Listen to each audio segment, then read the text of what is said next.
the last hope of humanity. Zara Voss pressed her scarred hands against the cold metal walls of the detention center, listening to the rhythmic hum of the cavalry occupation ships overhead.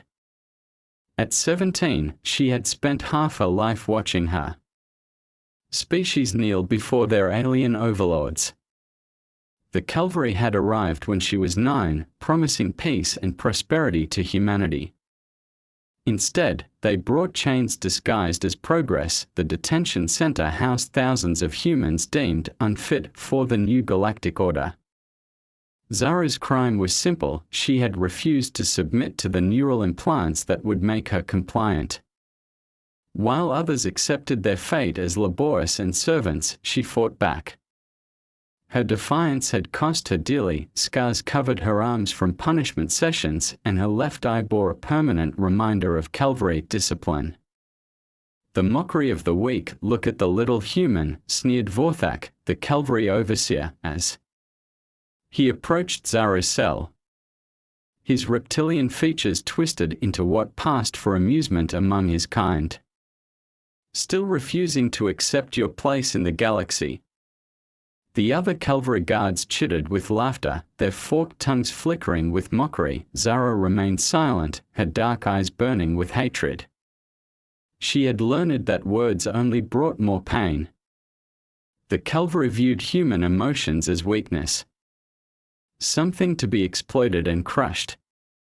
They fed on human suffering, believing it made them stronger. "Your species is pathetic," Vorthak continued, activating the neural prod that sent electricity through the cell's floor. Zara gritted her teeth as the current coursed through her body, refusing to give them the satisfaction of hearing her scream. "You pretend to be brave, but you're just animals. Pets to be trained." The ancient discovery that night, as Zara lay on the cold floor of her cell, something extraordinary happened. The wall behind her began to glow with strange symbols that pulsed like a heartbeat. The detention center had been built over the ruins of an ancient human city, one that predated recorded history. The cavalry had dismissed the ruins as primitive, never bothering to investigate thoroughly. The symbols responded to Zara's touch, growing brighter with each passing moment. Through the walls, she could feel something vast stirring beneath her earth, something that had been waiting for the right person to awaken it. The markings seemed to recognize her genetic signature, her unbroken spirit, her refusal to surrender. As the symbols reached full brightness, Zara felt a presence touch her mind. It was ancient, powerful, and undeniably human. The voice that spoke to her came from depths of time, carrying the accumulated knowledge and fury of countless generations who had refused to bow to oppression. "Child of Earth," the voice whispered in her thoughts, "the time has come to reclaim what was taken from us. Your defiance has awakened the Titan of vengeance, and through you, humanity shall rise again."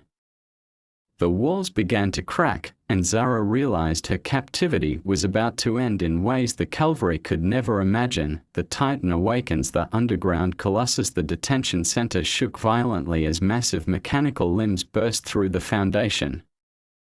Zara watched in awe as the ancient Titan revealed itself, a colossal humanoid machine standing 300 feet tall, its hull gleaming with the same symbols that had called to her. The cavalry guards screamed in terror as their primitive, human facility collapsed around them, revealing the technological marvel their arrogance had overlooked. Captain Jackson Reeves of the Human Resistance Cell watched from his hidden position 2 miles away as the Titan emerged from the earth. He had spent 3 years planning raids against cavalry supply lines, but nothing had prepared him for this sight. Through his binoculars, he could see a young woman standing on the Titan's outstretched palm, her dark hair whipping in the wind, generated by the massive machine's awakening. "Command, this is Reeves," he spoke into his communicator with barely controlled excitement. "We have a situation. A massive human construct has just demolished Detention Center 7. Repeat, we have A giant robot, and it appears to be on our side. The neural connection Zara felt the Titan's consciousness merge with her own as neural pathways that had been dormant for millennia suddenly blazed to life. The machine's memories flooded her mind, images of ancient human civilizations that had reached for the stars long before the Calvary ever existed. Her ancestors had not been primitive at all, they had been explorers, builders, warriors who had created these Titans as guardians of their worlds. The Calvary had lied about everything. Humanity's true history had been erased, their achievements buried beneath centuries of false narratives designed to keep them docile. The Titans had been placed in stasis, waiting for the day when humanity would need their protection again. I am Aegis, the Titan's voice resonated through Zara's bones. I have waited 47,000 years for a pilot worthy of my power. Together, we shall remind the galaxy why humans were once feared across 1,000 star systems. The neural interface gave Zara access to technologies beyond her wildest dreams. She could feel the Titan's weapon systems coming online, plasma cannons that could level mountains, energy shields that could deflect the most powerful alien weapons, and propulsion systems that defied conventional physics. The first Strike 3 Calvary attack ships descended from orbit, their commanders believing they faced a simple rebellion. Admiral Thyss had crushed dozens of human uprisings, and he expected this to be no different. His confidence evaporated when the Titan's energy cannon vaporized his lead ship in a single blast. Impossible, Thyss hissed as his remaining ships scrambled to avoid the Titan's devastating firepower. Human technology cannot match Calvary engineering. This must be some kind of trick. But there was no trick. Zara guided Aegis with instinctive precision, the Titan responding to her thoughts as if they were one being. The ancient machine moved with surprising grace for its size, dodging the aliens' return fire while systematically destroying their vessels. Each shot was perfectly placed, each movement calculated to maximize damage while minimizing collateral destruction to human settlements below. The message of defiance as the last Calvary ship fell burning from the sky. Zara accessed the Titan's communication array. Her voice, amplified by Aegis's systems, reached every corner of the planet and beyond, to the Calvary fleet in orbit, to human settlements across the continent, and to the resistance cells that had never stopped fighting.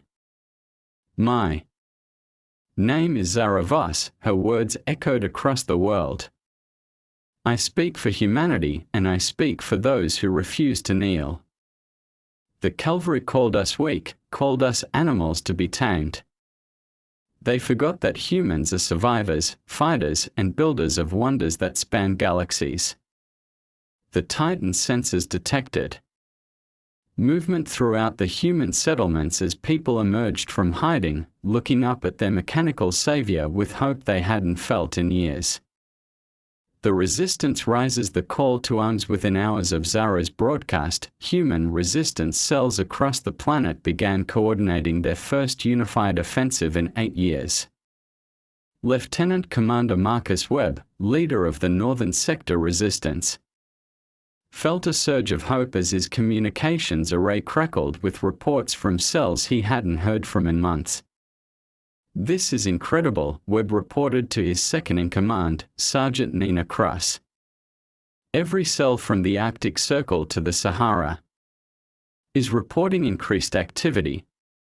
People are coming out of hiding, and our recruitment numbers have tripled since the Titan appeared. The Calvary had made a critical error in their initial invasion. They had focused on major population centers, leaving vast wilderness areas under minimal surveillance. These forgotten regions had become sanctuaries for human resistance fighters who had spent years learning guerrilla tactics and stockpiling weapons. The underground network Dr. Evelyn Hayes, the former head of Earth's Archaeological Institute, emerged from her hidden laboratory beneath the ruins of London. For 8 years, she had been studying the ancient sites that the Calvary had dismissed as worthless. Her research had revealed that the Titans were not isolated weapons but part of a vast network of defensive systems built by humanity's forgotten ancestors. The Aegis unit is just the beginning, she explained to the assembled resistance leaders via encrypted communication. My calculations suggest there are at least 12 more Titans buried across the planet, each one waiting for the right genetic trigger to awaken them. Her words sent shockwaves through the resistance network. If Dr. Hayes was correct, Zara's awakening of Aegis could be the key to liberating not just Earth, but the dozens of other human worlds that had fallen under Calvary control. The Calvary. Response High Admiral Corvex, Supreme Commander of the Calvary Occupation Fleet, stared at the tactical display showing the destruction of his ground forces with growing fury. In his 3 centuries of military service, he had never encountered human technology that could match Calvary weaponry. The implications were terrifying. How is this possible? He demanded of his science advisor, Dr. Zelthan. Our intelligence. Reports indicated that human civilization was barely 1,000 years old. They should not possess weapons of this magnitude. Dr. Zelthan's tentacles writhed nervously as he consulted his data tablets. It appears our historical analysis was incomplete, Admiral. These machines suggest that human technology once rivaled or exceeded our own. The humans we conquered may have been descendants of a much more advanced civilization. Corvex felt the first stirrings of genuine fear. The Calvary Empire had built its dominance on the belief that they were the galaxy's most advanced species. If humanity possessed ancient weapons that could threaten their superiority, their entire empire could be at risk. At the second awakening 2,000 miles away, in the ruins of what had once been Tokyo, Dr. Hayes' predictions proved accurate. A young man named Kai Nakamura, a former engineering student turned resistance fighter, felt the same calling that had drawn Zara to her Titan. The ancient symbols beneath the city began to glow, and another massive guardian stirred to life. This Titan, designated Tempest, was built for speed and precision rather than raw power.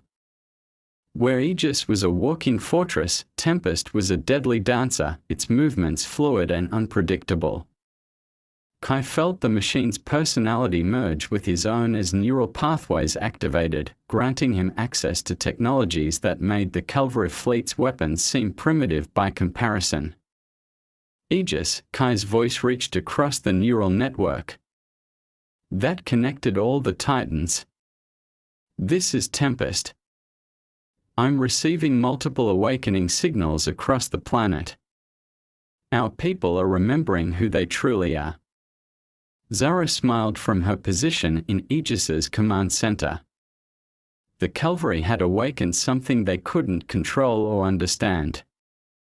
Humanity's true heritage was rising from the depths of forgotten history.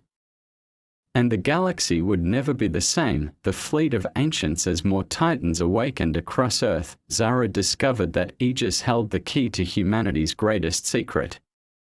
Deep in the machine's memory banks lay the coordinates to the Foundry worlds, hidden star systems where humanity had built their war fleets in ages past. The neural link revealed that her ancestors had not been confined to Earth but had spread across the galaxy as explorers and defenders of freedom. Admiral Vera Blackstone, a former Earth Defense Force commander who had been leading the space-based resistance from a hidden asteroid base, felt her heart race as Aegis transmitted the Foundry coordinates directly to her ship's navigation system. For 8 years, her small fleet of human vessels had been running hit-and-run attacks against Calvary supply lines. Now, they had a chance to even the odds. Set course for the Kepler 442 system, Blackstone ordered her crew. If these coordinates are accurate, we're about to discover our true military heritage. The journey to the first Foundry world took 3 days through hyperspace. When they emerged, Blackstone and her crew found themselves staring at a massive space station that dwarfed anything in the current Calvary fleet. The station's automated systems recognized the human genetic signatures and began powering up after millennia of dormancy. The revelation of power inside the Foundry, Blackstone discovered that humanity's ancestors had built a military-industrial complex that spanned multiple star systems. The station's artificial intelligence, calling itself Prometheus, began downloading thousands of years of suppressed human history directly into her mind. Your species was not conquered because you were weak, Prometheus explained in a voice that resonated with ancient wisdom. You were conquered because you chose to forget your strength. The Calvary found you during your dark age, when you had abandoned the technologies that once made you masters of this galaxy. The revelation was staggering. Humanity had once controlled a vast interstellar empire, built on principles of freedom and exploration rather than conquest and domination. The Titans were not just weapons but guardians, created to protect human colonies from threats like the Calvary. When humanity had entered a period of technological decline, the Foundry worlds had gone into automatic hibernation, waiting for the day when they would be needed again. The fleet awakens as Prometheus brought the Foundry systems online. Massive construction bays began producing warships based on designs that were ancient when the Calvary Empire was still a single planet civilization. These vessels incorporated technologies that the current galactic powers had only theorized about: quantum shields, reality-warping weapons, and faster-than-light travel systems that could cross the galaxy in days rather than years. Dr. Hayes, who had been transported to the Foundry via one of the smaller awakened Titans, worked alongside Prometheus to understand the full scope of humanity's hidden arsenal. What she discovered changed everything she thought she knew about her species. The Titans aren't just individual weapons, she reported to Zara and the other pilots. They are nodes in a galactic defense network. When all of them are active, they can project a protective barrier around entire star systems. Our ancestors didn't just build ships and robots, they built a shield that could protect the entire galaxy from extinction-level threats. The Calvary Desperation High Admiral Corvex watched in horror as his long-range sensors detected the Foundry world's activation. The energy signatures were off the charts, indicating military production on a scale that dwarfed anything in the current galactic community. He realized that his forces were facing not just a human rebellion but the return of a civilization that had once been the galaxy's dominant power. Send word to the Calvary High Command, he ordered his communications officer. We need reinforcements from every sector.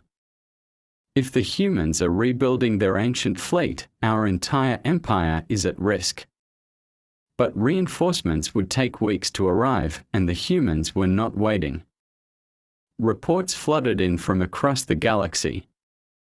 As dormant human colonies began awakening, their people remembering technologies and abilities they had thought were lost forever. The Calvary Empire, built on the subjugation of primitive species, suddenly found itself facing opponents who had mastered interstellar warfare when their ancestors were still learning to use fire. Zara felt the collective consciousness of awakening humanity through the Titan network.